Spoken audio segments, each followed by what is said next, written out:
大家好，欢迎大家观看今天的节目。常去寺院的小伙伴，相信对伽蓝菩萨一定不会感到陌生。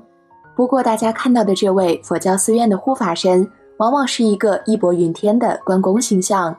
关公怎么就成了佛教护法神了呢？关于关公是如何成为伽蓝菩萨的过程，其实在《三国演义》第77回有过记载。玉泉山关公显圣讲的是关公死后冤魂不散，荡荡悠悠，来到湖北省当阳县的玉泉山。玉泉山有灵气，山上有一个老和尚，名叫普净。普净禅师夜里三更天正坐着参禅，忽听天上有人喊：“还我头来！”普净抬头一看，只见空中一人，骑一匹赤兔马，提一口青龙刀，左边一位白脸皮的将军，右边一位长络腮胡子的大汉紧紧跟随，一起按落云头，在玉泉山顶驰骋大叫。普净和尚当即认出这是关羽，便问他有什么事情。只听关羽说道：“关某今天遇祸而亡，脑袋没了，让吕蒙给害了，我要他还我头来。”普净和尚听后就劝他道：“今天将军被吕蒙所害，然而将军生前斩华雄，诛颜良，杀文丑，过五关斩六将，那些人的头又该叫谁去还呢？”关羽听了普净和尚的话，恍然大悟，心悦诚服，于是皈依普净，从此之后常常在玉泉山显圣护民。而当地的老百姓为了感激他的恩情，便集资在玉泉山顶修了一座显圣祠来纪念他。后来显圣祠搬到了山脚下，一位文人更是为祠堂题了一副对联：“赤面秉赤心，骑赤兔追风，驱驰时无忘赤地。青灯观青史，仗青龙偃月，引为处，不愧青天。”除了在《三国演义》中记载的关公跟佛教的渊源外，在一些佛教典籍中也有专门的记载。据《佛祖统计》卷6四祖天台智者法空宝觉灵慧大禅师篇记载，隋开皇年间，有东土世家之名的东土四祖天台宗智者大师，深受文帝杨坚、晋王杨广父子青睐，还颁赐名智者大师。之后智者大师便请求建弘法圣地，得到隋王朝的支持。获得了朝廷的支持后，接下来就是选址了。选来选去，他最后选择了当阳玉泉山来建立精舍。而除了玉泉山的精舍外，智者大师还相中了当阳山上的一条清溪，想要在那里开辟一个道场，于是就让人把溪水堵了，做成一个大水池。清溪盘绕，宛若金龙，恰上有100余步，有棵大树，智者大师便在树下坐禅修行，顺便监工。有一天，突然天昏地暗，风雨怒号，山中阴云环绕，形如妖魅，千变万化。其中有一是鱼丈巨蟒，兴风作浪。这种情况不仅无法正常施工，当地百姓更是传言在此建寺得罪山神。智者大师便祷告祈法7日，并以至诚之心发下誓愿，于所作只为生死重业，不贪个人余福。祈法毕，已是傍晚，这时突然云开月明，妖象尽消，余会中走出2位烟神，长者美髯而丰厚，少者冠帽而秀发。来者不是别人，正是武圣人关羽及与其一并殉难的长子关平。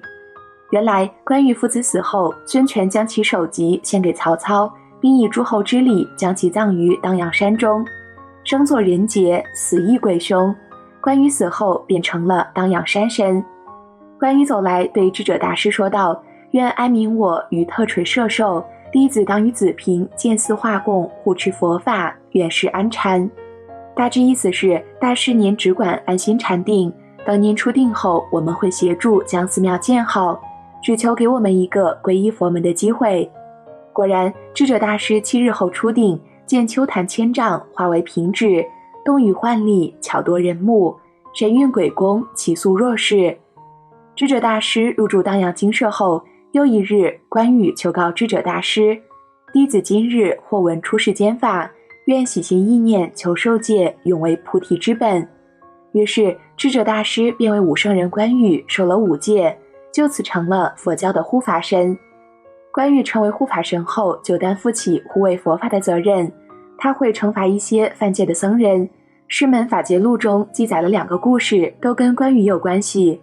第一个发生在清朝顺治年间，现在的苏州一带来了一个和尚，和尚是行脚僧人，半夜里偷东西，偷韦陀菩萨神像下的灯油，一边偷一边还说莫管他娘，骂脏话。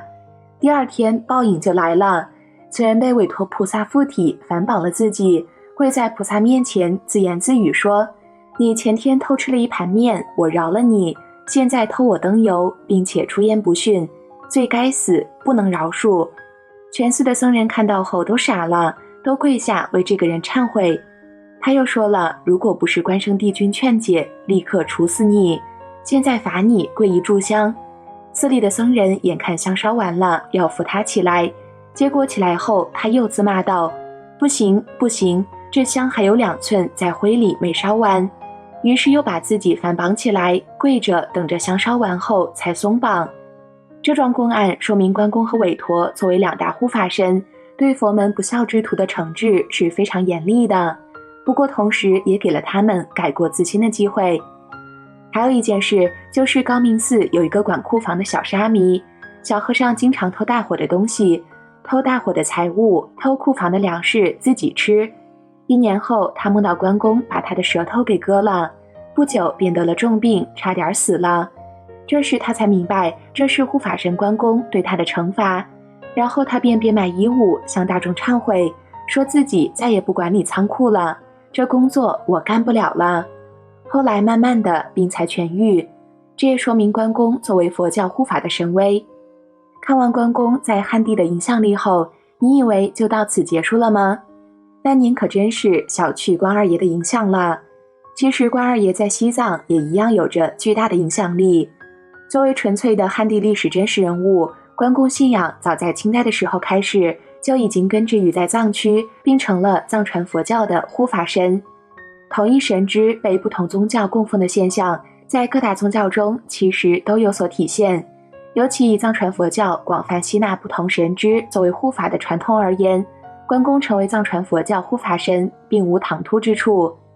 对普通藏族同胞，只管信仰和祈求庇佑就可以了。但从佛教教理而言，关公作为护法神，有着一个身份确认转变的过程。乾隆年间晚期，藏族地区始建关公庙，主要分布于拉萨、日喀则、定日、江孜等地和其他军事要塞、交通要道。从位置不难看出，这和当时清代驻军有关，也可以看作汉族将士将自己的信仰带入西藏。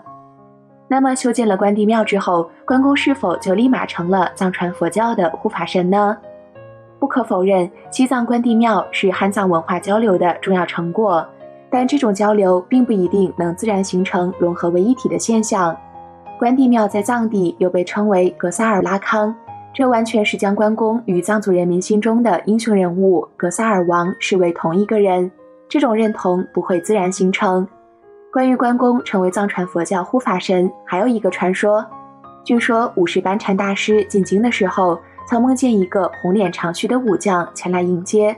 但是等进京朝见乾隆皇帝时，并未在金銮殿满朝文武列班中见到这位武将。五世班禅大师就询问乾隆皇帝，并将梦中所见武将特征描述给皇帝。乾隆皇帝听后就说，那应该是关公，并向五世班禅大师讲述了关公的事迹。五世班禅大师听后说道，如此忠勇之士，理当供奉。从此关公就成了藏传佛教的护法。以上只是关于关公成为藏传佛教护法的传说，而让关公信众在藏地深入人心，主要归功青海佑宁寺2大呼图克图三世张家活佛和三世土观活佛。三世张家活佛是清朝国师，常驻京城。